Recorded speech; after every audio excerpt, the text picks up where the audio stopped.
fait 2 ans d'études en psychologie. J'ai ensuite étudié la photographie et j'ai travaillé quelques années en tant que photographe, mais vraiment en tant que photographe reporter. À l'époque, c'était encore de la photo argentique en noir et blanc.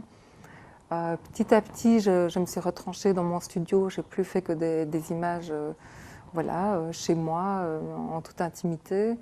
Et puis, j'ai commencé à repeindre ces images par-dessus, à la manière des photographes du 19e, quoi. J'ai commencé à coloriser mes images. Et au fur et à mesure, la photo s'estompait. Et j'écrivais, en fait, petit à petit. Chaque fois, j'écrivais un mot, une phrase. Et voilà, à 25 ans, je suis un jour tombée sur un livre de littérature jeunesse. C'était un livre de Karl Norak qui était illustré par Kitty Crotor. Voilà, qui m'a vraiment émotionnée et qui m'a ouvert les portes à cet univers-là. Je ne connaissais pas toute la richesse de la littérature jeunesse et à partir de ce moment-là, j'ai commencé mon parcours d'autodidacte en tant qu'auteure-illustratrice.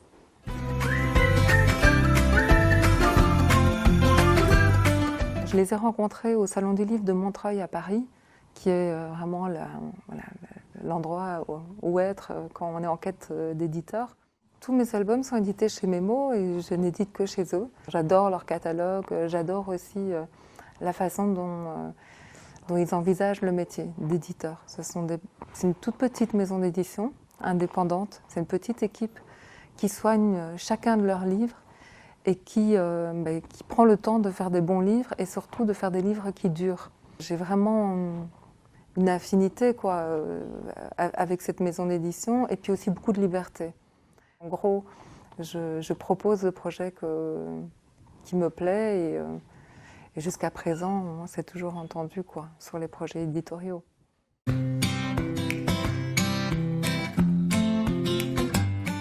Bon, j'ai plusieurs techniques d'illustration et je travaille souvent par série en fait. J'ai une première tétralogie, puis une série de 3. Et donc la technique, elle va être un support pour moi aussi d'exprimer une atmosphère, une ambiance, une émotion. Elle va venir raconter. C'est un pouvoir évocateur énorme, les couleurs, les matières et tout ça. Et j'aime bien me donner des nouveaux défis aussi. Donc j'ai sans cesse envie d'explorer de nouvelles techniques. Pour l'instant, c'est vrai que je travaille beaucoup avec de l'encre de Chine, des encres colorées et du brut de noix.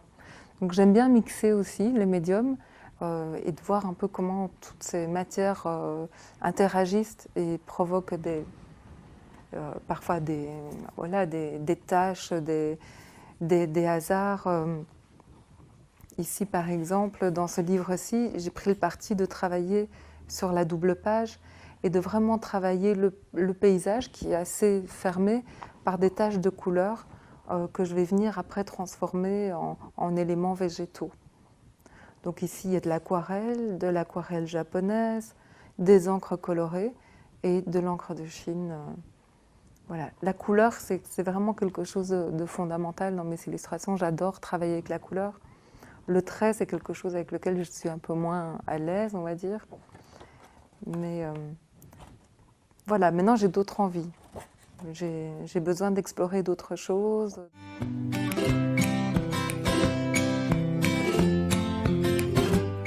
C'est vrai qu'il y a un peu d'écriture, mais qui est fragmentaire. Donc c'est vraiment des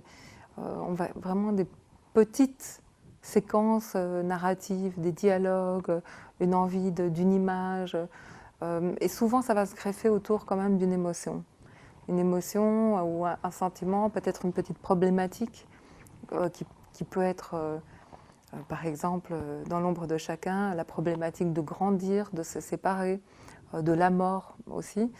Mais ces problématiques, elles vont devenir en filigrane finalement à la fin. Ça s'articule autour de ça, mais c'est jamais des livres à thème. Donc c'est quand même l'écriture qui va être un premier fil conducteur. Et donc l'ombre de chacun, il est né avec cette image-là exactement en fait. Donc la première image que j'ai faite pour ce livre, c'est celle-ci, mais bon, c'est encore une version ancienne. Mais dans le livre, elle va se trouver quasi au tiers du livre. Mais elle est fondamentale parce qu'elle exprime tout ce que j'avais envie de dire dans son livre. Donc Après l'étape de l'écriture, il y a quand même la recherche des personnages qui est très importante.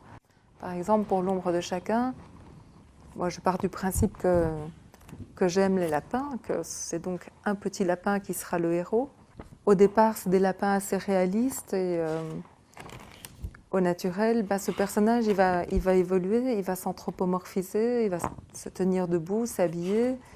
Et à un moment donné, il y a un personnage qui sort du lot, quoi. C'est celui-là. Et d'un coup, j'ai besoin de le faire parler, il a besoin de s'exprimer, de vivre des choses. Et ça, c'est donc vraiment, ça illustre l'aller-retour qu'il peut y avoir toujours entre l'image et le texte. En fait, le texte vient nourrir l'image et l'image porte aussi le texte. Et c'est comme ça que j'avance dans mes livres. En fait, je commence jamais du début jusqu'à la fin. Je travaille parfois au milieu, puis je reviens en arrière et je tisse autour de scènes, en fait. Et c'est ce qui est super, en fait, et passionnant dans l'album jeunesse, c'est que le rapport texte-image est vraiment très riche. Et on peut vraiment ciseler ce rapport entre les deux et laisser beaucoup de place aussi au lecteur, à ses capacités d'interprétation, de projection. C'est peut-être ce qui me passionne le plus que l'image, plus que le texte, c'est l'interaction entre les deux, en fait.